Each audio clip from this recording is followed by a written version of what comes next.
क्या कोई ऐसा मंत्र है जो आपके मन को शांत करे, आपका कॉन्फिडेंस लेवल बूस्ट अप करे, आपके विजन को क्लैरिटी दे और आपकी डिवाइन एनर्जी को ट्यून करे? जी हाँ, नमस्कार। अंजलि स्पीक्स में आपका स्वागत है और आज हम बात करने जा रहे हैं विष्णु सहस्त्रनाम की। विष्णु सहस्त्रनाम का ज्योतिष में बहुत खास स्थान है क्योंकि इसे एक महा उपाय की तरह से देखा जाता है। क्यों देखा जाता है इसे एक महा उपाय की तरह से, आइए समझते हैं। देखिए, पौराणिक कथाओं के हिसाब से है कि जब पांडव युद्ध जीत चुके थे लेकिन वो ग्लानि और अपराध बोध से भरे हुए थे, तो ऐसी अवस्था में जो युधिष्ठिर हैं वो भीष्म पितामह के पास जाते हैं और उनसे पूछते हैं कि इन सब से उभरने का कोई मार्ग बताया जाए। तो भीष्म पितामह उन्हें विष्णु सहस्त्रनाम का पाठ करने के लिए कहते हैं। क्यों उन्होंने विष्णु सहस्त्रनाम का पाठ करने के लिए कहा?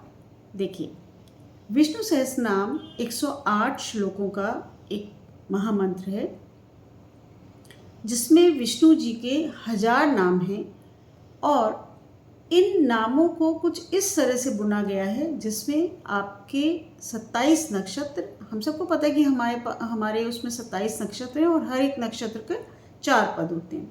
तो अगर आप 27 को 4 से मल्टीप्लाई करते हैं तो हमारे पास 108 आ जाता है। तो ये 108 श्लोकों का महामंत्र है। तो इसमें हर नक्षत्र की ऊर्जा को ट्यून करने की कोशिश की गई है और किया गया है। उसके अलावा हमारे 9 ग्रहों की भी स्तुति की गई है क्योंकि इसमें विष्णु जी के 9 अवतारों की स्तुति और वंदना की गई है और ये 9 अवतार 9 ग्रहों की एनर्जी को रिप्रेजेंट कर रही हैं।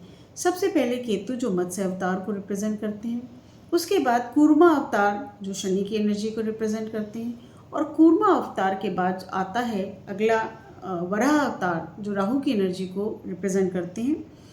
वामन अवतार स्वयं बृहस्पति गुरुदेव की एनर्जी को रिप्रेजेंट करते हैं और शुक्र की एनर्जी को रिप्रेजेंट करते हैं परशुराम। रामचंद्र जी जो हैं वो सूर्य की एनर्जी को लिए हुए हैं और श्री कृष्ण चंद्रमा की एनर्जी को लिए हुए हैं।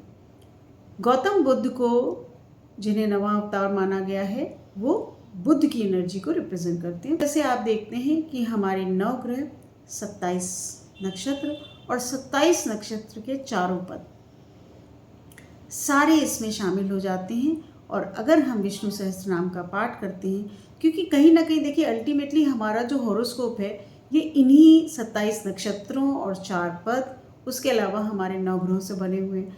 तो अगर आप विष्णु सहस्त्रनाम का पाठ करते हैं तो ये सारे 27 नक्षत्र और 9 ग्रह, चाहे वो आपके हॉरोस्कोप में किसी भी भाव को रिप्रेजेंट कर रहे हो, उसको बैलेंस करने का आप प्रयास कर रहे होते हैं या आप उसको बैलेंस कर रहे होते हैं।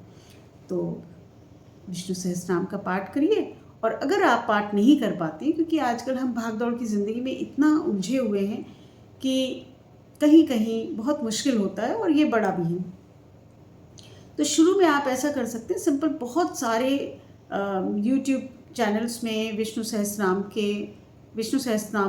का स्त्रोत पाठ किया गया है, तो आप सुनिए क्योंकि श्रुति के द्वारा भी लाभ मिलता है। क्योंकि देखिए भागवत पढ़ी नहीं जाती, भागवत सुनी जाती। कहते हैं ना, भागवत सुनने गए थे, भागवत सुनी गई, रामायण सुनी जा रही है, गीता सुनी जा रही है।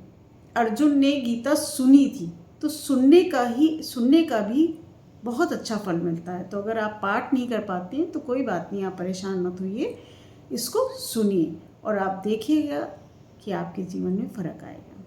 That's it for today.